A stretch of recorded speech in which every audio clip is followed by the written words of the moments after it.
Hey guys, Eric here. Amy! If you can't tell, I am back up in my old bedroom. Here, baby. I finally kicked my roommate out. I had had enough. It was constant harassment, constant abuse, insults here, threats there. I have them recorded, still uploaded in case he ever tries anything. Threatening my life. So that was fun. I mean, I wasn't scared of him or anything, but it was just the fact that I was done with it. I took him to his jobs, and she's chasing bugs around the house. Apparently, she finds it fun. Little moths and whatnot. So, back to what I was saying. I just had enough. So I finally kicked him out. I told him, get your stuff out within the next 15 minutes or I'm calling the cops. I'm not having any more of it. I hate you. I want you gone. I want you to take all memory with you. And if I ever see you again, I will sue you for trespassing. Get off of my property and don't you ever come back. And that was the end of it. So I'm proud of myself. I did the right thing. I showed compassion to a man who would have been homeless. He was evicted from his house. That's why I took him in. I did the right thing. I didn't insult him back. I didn't ridicule him. I didn't harass him. As a matter of fact, he went from $1,000 in debt to $2,000 in savings in the course of 2 months since I let him in. I even paid off his debt for him when he couldn't. He paid me back. But getting off track. I've had enough of it. He was a piece of trash, and I kicked him out. I've had enough of him walking over me, and I was showing him a lot of grace. Grace is made for those who don't deserve it. And his mom died when he was 17 years old.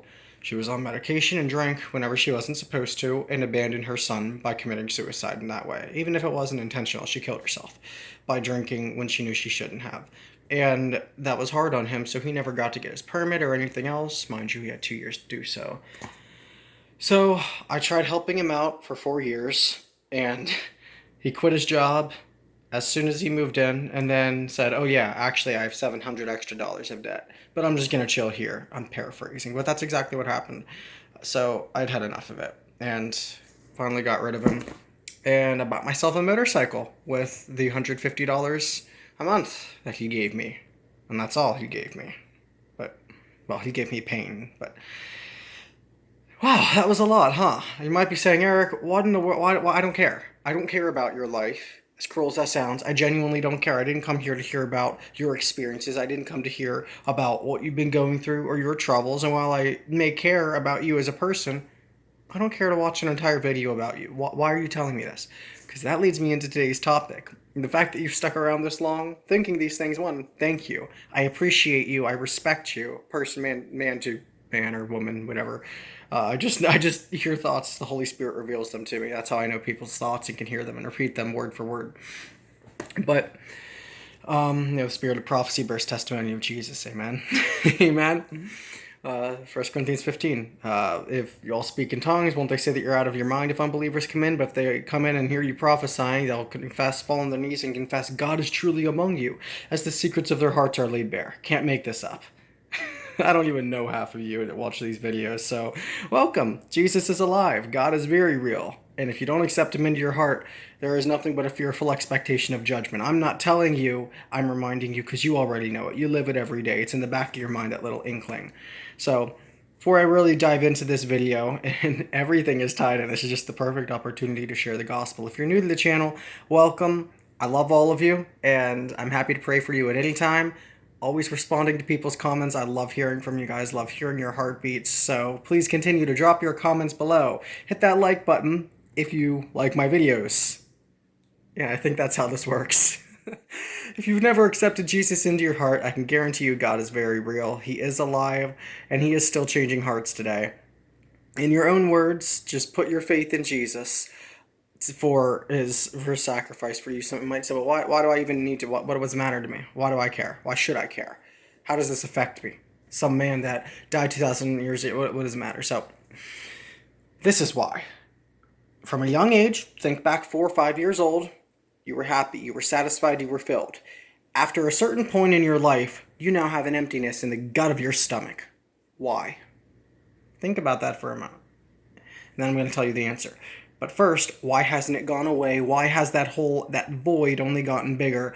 And more than that, why are you more and more depressed and unhappy the older you get? More unsatisfied, looking for water, but you end up dry. The answer, sin.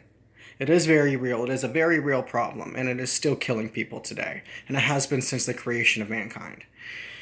So that is why you need a savior, first off, because you are unable to undo your past, and two, because there's no way you're getting to heaven with that hole in your stomach, metaphorically and technically, literally speaking.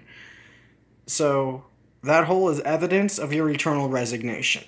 With your own free will and actions, at some point in your life, you sinned, knowing it was wrong, and now there's no taking it back. That is why Jesus had to die, because we were too screwed up to do it. And when I say that, I'm talking genetically. Because of Adam, you have to teach a child how to do good, not evil. We're all tainted. We live in tainted flesh. So, in your own words, you have to acknowledge. Yes, I acknowledge I cannot undo my past. I understand what my actions have cost me, and I understand that I cannot undo my actions, and there is no righting my wrongs. I did wrong, end of story. I need somebody to forgive me. I don't deserve it. I shouldn't have it, but by the grace of God, I'm asking for it. And in your own words, ask Jesus, please come into my heart. Come into my life. Change me. I'm sorry. Forgive me, please. I understand that I can't do anything to earn this. Forgive me of my sins. I need to know. I need to know what it means to have this, to live again, to be filled, whole, satisfied. If you prayed that, you're going to feel a physical presence around your body. No, I'm not making this up. And that is evidence of God's Holy Spirit. Comment below if you've asked Jesus into your heart. Welcome into the family of God. Now, let's get right on track, shall we? Number 1. Wait, I'm jumping ahead of myself. What am I doing? 3 types of psychosomatic breaks that INFJs go through. Now, for those of you who don't know what psychosomatic means, it means of or relating to a person's mental state. Understand INFJs are psychosomatically dependent. What we see, what we feel, what we perceive, and how we respond is entirely based on our psychosomatic state of mind. When an INFJ is overwhelmed, we are psychosomatically dependent from a young age on having peace. If there is chaos, we feel that chaos, we respond in chaos. If there is peace, we feel that peace, we respond in peace. If there is absence of love, we feel that absence of love, we respond in anger. If there is depression in the room, we respond with depression and negativity. If there is laughter, we respond in laughter. And INFJ's state of mind is directly affected by our surroundings, and I've said this, by our environment, and I've said this in my previous videos. However, there are 3 types of breaks that an INFJ goes through. When there comes a point when our brain cannot handle anymore and it snaps. It just snaps. Number 1, and how it happens, total shutdown. This happens when an INFJ becomes so overstimulated, so overwhelmed, so cognitively and emotionally overwhelmed. Oftentimes this will happen from a younger age, maybe early teenage years, when hormones are at a high and it's so hard to even focus on anything, make sense of anything. People insult you left and right. They ask you a bunch of questions. They make fun of you. They ridicule. Your family's angry with you. Why can't you just answer the air? I just want to know the question. I want to know the answer to the question. I'm trying. Why are you always so I'm not difficult. Why can't you just be a normal child? Ah! The INFJ, total shutdown. You might say, Eric, that sounds very normal. It is very normal. But for an INFJ, it is psychosomatic. It is the direct result of our environment. We can be completely happy and have no problems in our life, and you put us in a group of people who drive us to this point, and no one will say anything. We'll never say a word to anybody. We'll just be sitting there. Shut up! And we'll scream. That's it. We've had it. We'll just blow.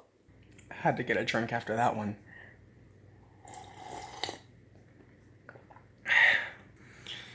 Second type of psychosomatic break that happens. Anxious panic attacks. These are completely different from anxiety attacks and panic attacks. Instead, they happen simultaneously. This happens when an INFJ's anxiety reaches a high to where our nerves are responding so strongly that the slightest touch on our shoulder, the slightest noise in our ear, the slightest taste in our...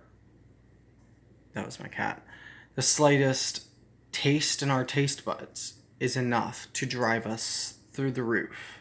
And it sends us into a panic attack. I can't take it. Can't do it. I cannot do it. Eric, calm down. Go away. And we can't handle anything. You might say, why does this happen? This happens because an INFJs is an HSP. We're HSPs. And that means we have a hyperreactive nervous system. So when that nervous system reaches a high, it's like tingles all over our body. We can't explain it any other way, except it feels like our nerves are actually tingling underneath our skin. And it can happen like this. Anxiety starts raising. Stop! And we can't do it. Like, our body just wigs out. It's sensory overload. But when this is accompanied with high levels of anxiety due to fear or concern, I lost my cat. When's my cat's gonna die? It was just gonna get hit. What if I never see her again? Now we're having an emotional breakdown. And I'm going to make a part 2. This video, I went on for the first 6 minutes. I don't have enough time to finish it, so I'm going to make a follow-up part 2. Like this video if you're... I'm sure a lot of you are already like, wow, I never saw this coming. This is so good, so deep stuff. Hopefully you're enjoying this. Subscribe to my channel if you're new and you're liking this content. I have a whole list of INFJ videos, 57 I think.